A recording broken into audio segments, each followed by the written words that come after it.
Pak Dewan. Ya. Assalamualaikum Pak Dewan. Waalaikumsalam warahmatullahi wabarakatuh. Kif halak? Baik. Bikhair alhamdulillah. Alhamdulillah. Wilujeng Tepang ya. Yo, waduh Bapak Dudi Mulyadi. Nomor 1 caleg provinsi Jawa Barat. Dapil Jabar 3 Bandung Barat. Iya. Ada yang bisa disampaikan Pak Dewan? Tentang apa ya? Tentang gagasan kenapa jadi Dewan di P3. Oh, ini barangkali sebuah anugerah bagi kami yang berawal. Kami ini adalah dulu kader P3 dan juga orang tua saya adalah dari P3. Nah, untuk itu kita kembali kepada khitoh perjuangan P3 itu sesuai dengan harapan dalam 6 prinsip perjuangan P3 itu. Salah satunya amal ma'ruf nahi munkar. Dan bagi saya berpolitik sekarang adalah wajib hukumnya, karena berkaitan dengan sebuah kebijakan-kebijakan, di mana kebijakan-kebijakan inilah yang harus lebih cenderung kepada untuk perjuangan agama pada intinya. Jadi politik di sini adalah politik untuk agama, bukan agama untuk politik. Sehingga kita ini merujuk kepada prinsip perjuangan itu tersendiri, istiqomah untuk memperjuangkan membela agamanya Allah. Itu merupakan sebuah amanat yang harus kita junjung tinggi dan kita lakukan manakala kita terpilih menjadi anggota DPRD Provinsi Jawa Barat. Dan hal ini tidak lepas daripada motivasi saya menjadi caleg dari P3 itu adalah tentang keberadaan di wilayah kita. Banyak persoalan-persoalan yang harus dituangkan di dalam sebuah kebijakan-kebijakan. Sepertinya sekarang kan ada undang-undang pondok pesantren. Di baliknya harus ditindaklanjuti dengan peraturan-peraturan daerahnya.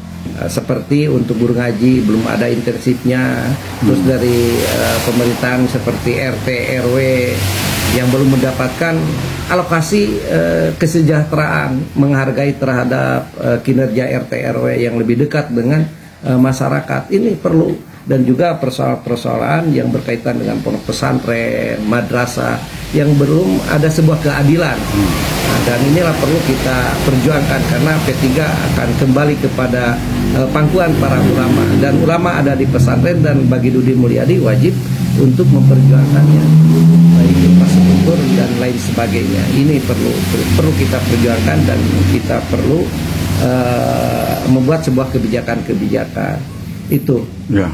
Gini Pak Dewan, saya kadang-kadang sering lihat Dewan itu manis di saat di awal, sementara kalau sudah ada hasil atau berhasil dia suka tutup pintu gitu Pak.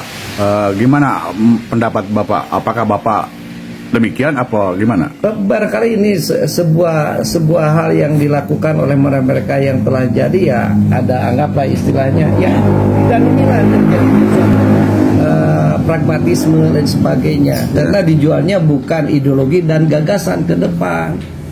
Nah, ini salahnya. Kita tawarkan ideologi kita adalah ideologi, apalagi P3 hanya satu-satunya asas Islam, partai yang berasaskan, maka kita ini harus dipunculkan persoalan hal tersebut. Dan juga rata-rata sekarang ini dewan-dewan, tapi maaflah, dewan-dewan yang tidak pro terhadap rakyat, bicara tentang pro rakyat tetapi tidak pro rakyat, karena mempositioningkan pemilih itu ada sebagai objek bukan sebagai subjek. Seharusnya diposisikan sebagai subjek. Kita enak di atas, tetapi tidak memperjuangkan tentang apa yang ada di bawah. Ini itu. Jadi masyarakat susah tetap membacakan gitu. Jadi kalau udah jadi tadi juga sebagai objek lah gitu. Ya. Jadi berhasil lupa kacang pada kulitnya gitu ya. Iya. Nah, Bapak. Dan itu tidak syukur nikmat kalau begitu. Iya. Ya mudah-mudahan lah Bapak bisa berjuang untuk umat. Insya Allah, insya Allah. Juga aspirasi masyarakat bisa diperjuangkan untuk kepentingan umat ya Pak ya? Ya insya Allah, insya Allah. Karena itu prinsip daripada prinsip Partai Persatuan Pembangunan.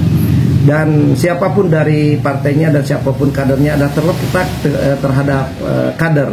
Walaupun di Partai Islam kalau memang kadernya tidak memiliki sebuah rujukan daripada perjuangan, itu salah juga. Oke Pak, makasih nih udah dibicara. Selamat sore Pak ya.